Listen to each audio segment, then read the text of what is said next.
we look at the causes of congestion. It is one of the main things that we as traffic engineers do have to focus on. One of the main things that we have to do is try to eliminate congestion. So we'll look at congestion and things we can do about it. It is a daily reality for many, and we'll spend some time in the course talking about causes of congestion. We also talk about managing freeways, incident detection. For each minute a freeway is blocked, it takes 4 minutes to clear that freeway back up. And so we'll talk about things we can do to clear freeways. And you can see a freeway here and the blockage there. We've all experienced that kind of thing. And so we'll talk about some of the things that we can do to help clear those freeways quicker.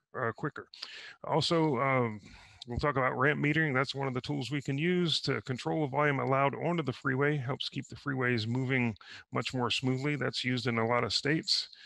Toll collection using toll speed or high speed and toll by plate type of things. We can keep vehicles moving and not stopped at a toll plaza. So that helps keep the freeways moving quickly.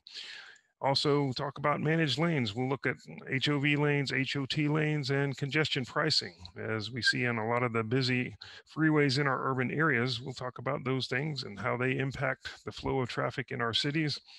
We'll talk about signal control and active arterial management and how, again, we can keep vehicles moving through the use of the intelligent transportation devices and using a real active approach to traffic management. One of the other things we'll talk about is the peak hour factor. It is a very important factor in traffic engineering.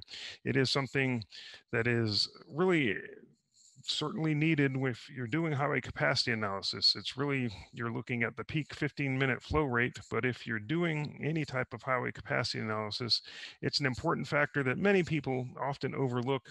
It's something you certainly do need to look at if you're doing highway capacity analysis or in design. Another thing we'll talk about are speed studies, and we'll look at things like the time mean speed, what that is, versus a space mean speed, what the 85th percentile speed is and how to determine it, and what the 10-mile-an-hour pace speed is, and how you determine the percent of vehicles in the pace.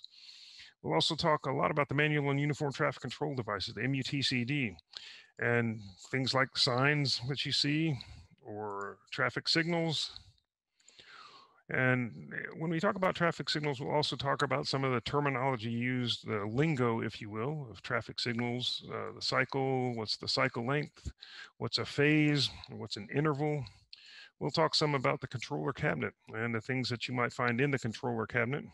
We'll also talk briefly a real basic intro into coordination of signals, and we'll draw time-space diagrams by hand, just so you really understand the concepts of signal coordination and time-space diagrams. And so it's a really simple thing to do, and we'll do it as a part of the course. We'll also talk about markings and how they are a part of the traffic control devices too, how they supplement things like our signals and our signs, and the markings are an overall part of us trying to communicate with the road users. We'll talk about the highway capacity manual, a lot of important stuff in the capacity manual and how to use the capacity manual properly. We'll talk some about roundabouts, and there's a beautiful roundabout there. And so I hope that you will join us for this traffic engineering fundamentals class. I hope you will find it useful and look forward to seeing you in the class. Thank you so much.